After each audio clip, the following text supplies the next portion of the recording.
Ne laissez aucun homme de Dieu prendre la place de Jésus-Christ dans votre cœur.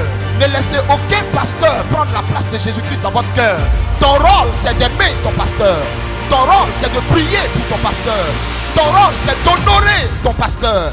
Ton rôle n'est pas de le déifier. Ton rôle n'est pas de dépendre de ton pasteur.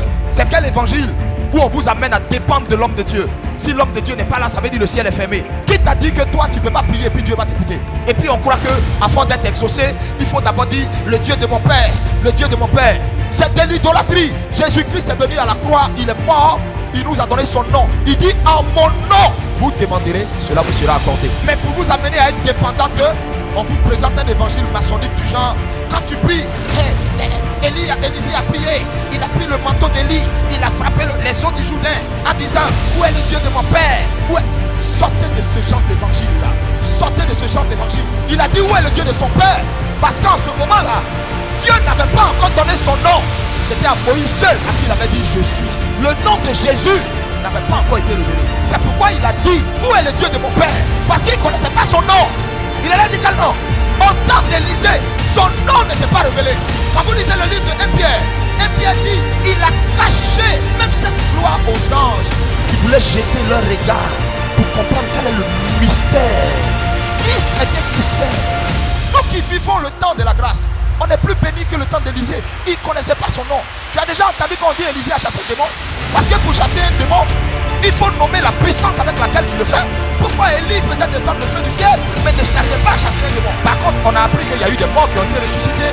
On a appris qu'il y a eu plein de miracles qui ont été faits par eux. Mais quand il s'agissait d'un démon, quand il s'agissait d'affronter Satan, frontalement, il faut venir avec un nom. C'est sous l'aide des apôtres que eux ont été capables d'ordonner et puis les démons qui étaient poussés. Pourquoi? Parce que eux, ils avaient le nom. Ce nom qui est resté caché. Ce nom qui était connu que dans le cœur de Dieu, c'est révélé.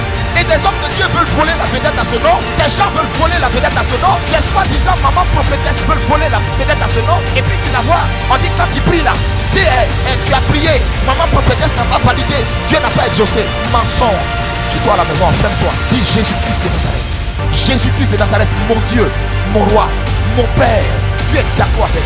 Mais quand tu fais un culte autour de chaque fois le Dieu de Elipada, déposer Elipada, ce que je suis en train de vous dire, parce que eux-mêmes les hommes de Dieu, s'ils n'arrêtent pas ça, le Seigneur va les juger sévèrement dedans. C'est la raison pour laquelle on ne manifeste plus le même feu, la même puissance qu'à l'époque des apôtres. Vous voyez, ils ont des tabernacles luxueux, mais ce qui se vivait au temps des apôtres, les signes qui accompagnaient leur message, qui créaient le réveil, il n'y en a plus. Pourquoi? Parce que des hommes, des mortels ont voulu voler la gloire de Dieu.